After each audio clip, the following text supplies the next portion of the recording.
Statement, and as the oldest political organization both in South Africa and on the continent, it seems that it's experiencing one of its most testing times in its history as the party approaches its 54th national conference that will be held in Kimberley in December this year. Now, the party wanted both the consultative conference held together with its policy conference in June, but a group of veterans said that the consultative conference needs to do in-depth discussions on how to correct the things that contributed to the crisis that it's being described as that the ANC finds itself in. Well, Mathekga is an independent political analyst, and he joins me this morning to unpack some of these issues. Ralph, thank you very much for joining us. Welcome to the program. Thank you so much for inviting me. Is it going to be a long year for the ANC in 2017?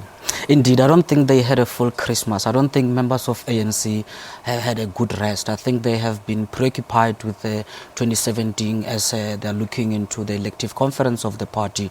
And as you correctly stated, there are some chapters within the ANC that are requesting much more extensive engagement before that elective conference. So they've had to hit the ground running this year, and it's going to be an intense year until the end of the year. There seems to have been quite a bit of fallout since August, the local government elections, and maybe there had been some denialism taking place before that, but the results then painted a clear picture that all is not well. January 8th statement, some would say, was an opportunity to calm the nerves, rally the troops, whatever you want to say. Do you think that the president and the statement of the ANC on the 8th was enough to unify the party and start to correct things? You know, Peter, you need to look at it within the context. I mean, members of the ANC have been at each other.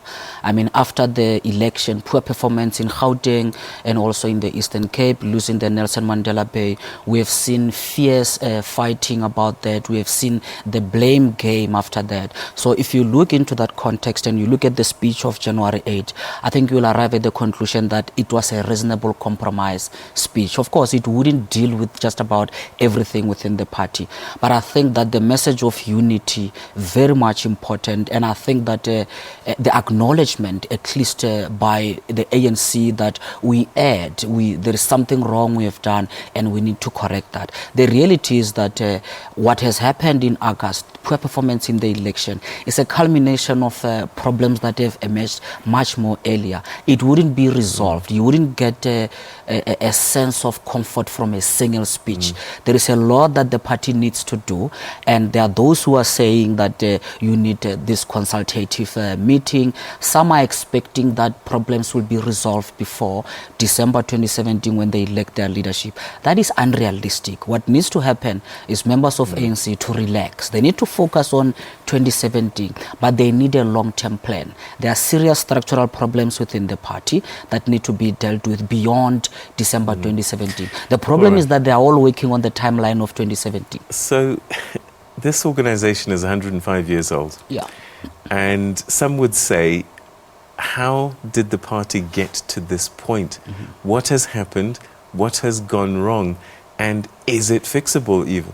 I think it is, and I think that the problems that the ANC is encountering, they are not unique. 105 years old, the bigger part of that history is when the party was the liberation movement. It's only 22 years when the party has been in government.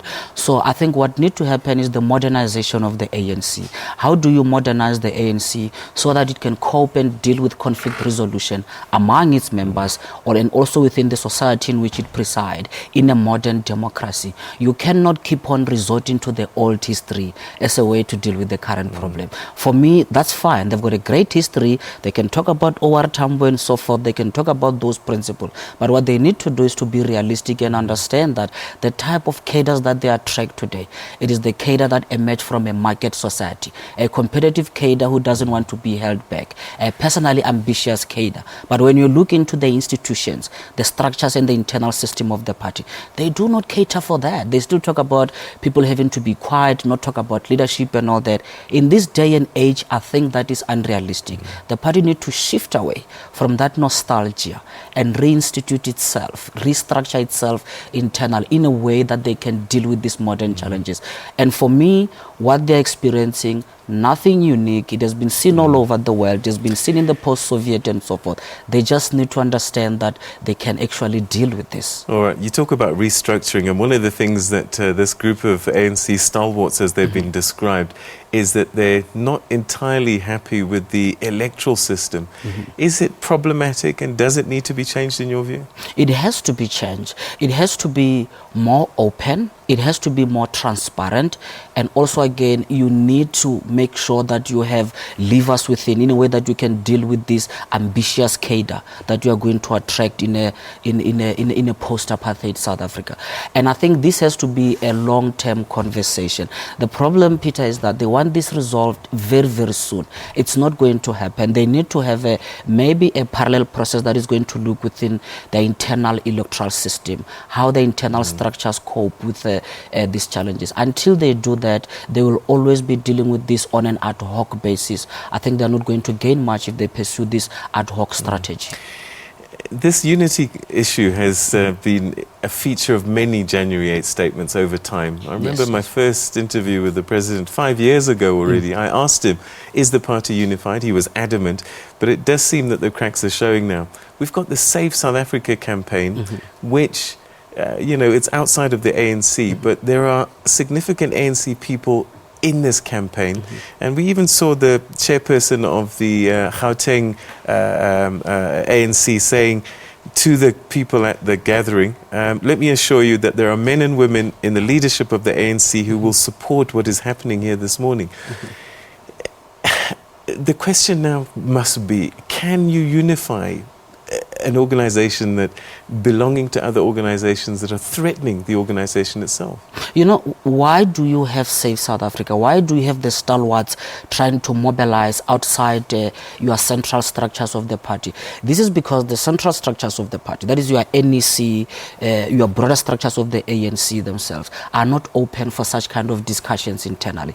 That is why people are forming some kind of platforms outside to lobby the ANC internally, to say that we need this kind of changes. And I think that those who are in power within the ANC centrally, they need to heed the message to say that these kind of platforms that are being formed, including Save South Africa, they are there to try to inform and to try to influence the direction that the party need to take in terms of renewing its internal processes. It should not be taken as a way to say they are undermining the central structure of the ANC. Unfortunately, the interpretation is that some of the people within the Save SA are trying to make a power comeback. Some of them are coming from President Thabo Mbeki's time, and they're trying to rehabilitate themselves.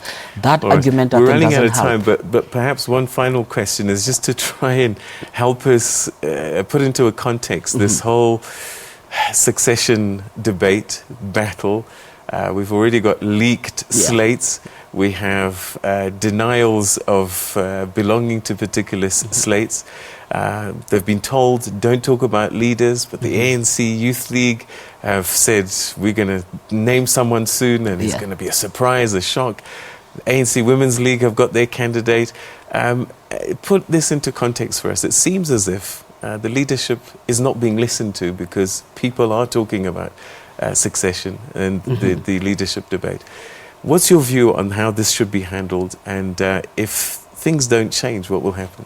The leadership is not being listened to because the leadership is not realistic. My interpretation, Peter, is that what the leagues are doing, the Youth League and the Women's League, we may disagree about their motives, but for me what they're doing has got a potential to actually democratize internal processes of the ANC. I'm happy with the Women's League actually being clear about who they want. If you push people to being quiet, they're going to find ways to do this in a clandestine manner. And I think the ANC, the leadership of the ANC, need to understand that if they do not open up the process, if they do not reconfigure their structures in a way that allows for open, competitive contest for leadership, this is what they end up with. They should take the message from this league that says that change the structures of the ANC in a way that they can be more open. Although now as we speak, there are suspicions among the leagues as to why they are doing this. Are they just being ill-disciplined and all? For me, maybe those leagues are ahead of the central structure of the ANC, and the ANC need to listen to them. Okay, Ralph Mathekga, I'm sure we're going to have lots of conversations during the course of the year, but thank you very much for sharing your insights with us today. Thank you for inviting me. All right, that was independent analyst Ralph Mathekga giving us an overview of his thoughts on what's happening inside the oldest political formation on the continent, the African National Congress. We're going to take a quick break, and after that, more. And in fact, we'll be taking you to West Africa because we've got a presidential candidate